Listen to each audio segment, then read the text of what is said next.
maman, chère honorable, chère excellence, votre satisfaction est notre devoir. Voici la solution rapide.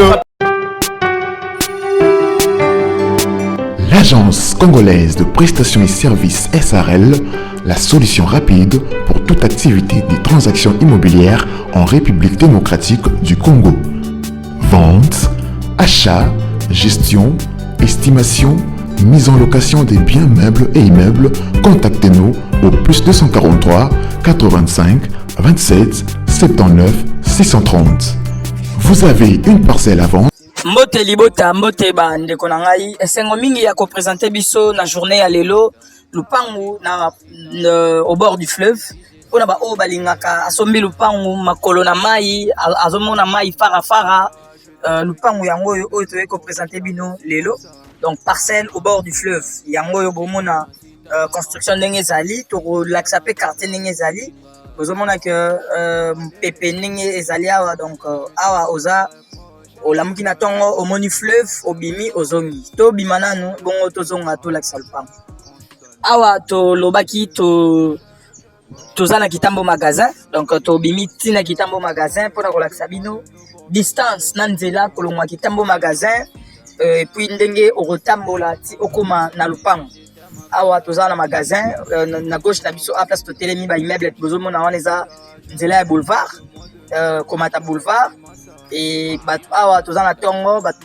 donc tout est mis na station bazo kende misala et awa tozasiko na nzela mai donc awa bozomona nzela oyo eza nzela ya mai la route du fleuve dans le pango na biso ezali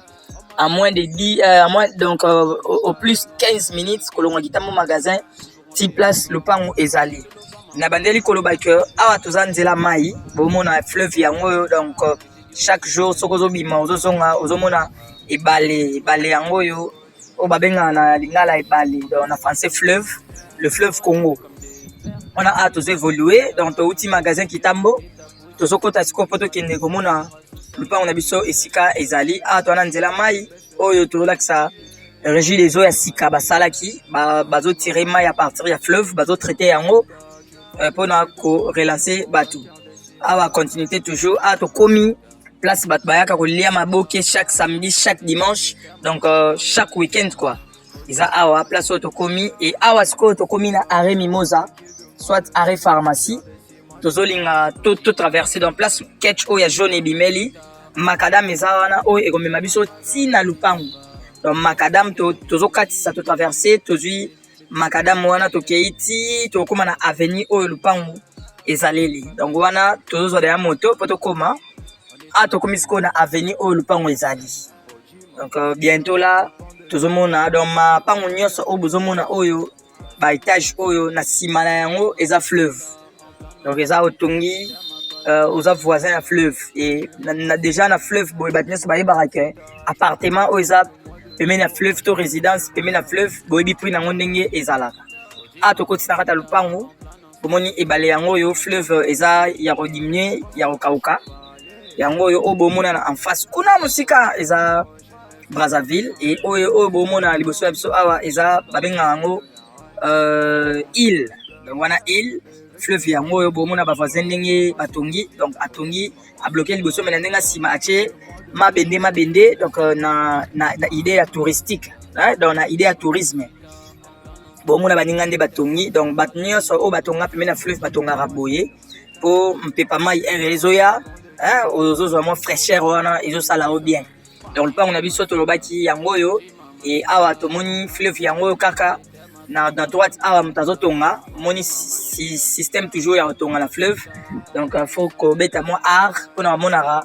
mai voilà donc to zonga na systématique le pango na biso bozomona matiti nde ezoningana donc peza awa ko kati donc awa aussi la climatiseur to aussi la te fraîcheur ezaka toujours déjà bien donc fraîcheur eza déjà à gogo le pango na biso oto yekotala ezo mesurer dimension yango eza 9 mètres x 29 wana donc okoki ko déborder 30-35 tina mai karayo so tonga tina fleuve ko mettre tiba 40 mètres karayo mais le pango oyo ndenge ezaleli na document eza 9 mètres x 29 donc ndenge liboso kuna aza 9 ndenge sima awa akondi mukie azopesa quelque chose de 8 Donc c'est un peu ça. Le pan on a biso neto le bac eza 9 mètres fois 29 ou soit fois 30 on peut déborder. Eza nandako obomona batolo wana na ndenga liboso kuna to le kampandi omona eza vraiment ndaku mais eza ki église bat babandaki ko luango comme église. Awa bon tasomba ki abimisa ki bango pour asa maramna ye l'homme propose des dispose ndesikoyo le pan eza na marché. Donc na bandeli kolobaki awa toza na commune Ngaliema quartier présidentiel na quartier Kinsuka Pêcheur où ezali quartier présidentiel quartier où eza le mieux sécurisé ya commune ya Ngaliema. Donc na zoloba bien toza na quartier les plus sécurisés ya commune ya Ngaliema au quartier Kinsuka Pêcheur, quartier moro très propre, très calme, très résidentiel, quartier ya Kokoli Sabana. Donc le pan on toloba ki 9 mètres fois 29 na nenga sima awa adopesa ma 8 na ndaku oyo moni fondation eza déjà ya munene. Donc fondation eza déjà obomona nyonso ba mabanga oyo eza bénéfice am ta osomba ba mabanga ezali awa et puis donc idée ezalaki déjà ya otombola ta ba 4 niveaux mais l'homme propose des dispose par rapport le pan azoteka yango. Donc et en évoluant par rapport il y a prix est à $140,000 à discuter. On a ba yebi ba somara mapangu pembeni na fleuve ba somara mapangu na mai ba yebi valeur le pangu mai. Donc valeur le pangu eza pembeni na mai. Le pangu ba tiango $140,000 à discuter. Pour ba nyonso ba oza intéressé ba parcelle o to tchela rabino to auto propose rabino faut ko yeba ke ba document ezala bien. Et puis propriétaire bazali ou bazan na posa ya mbongo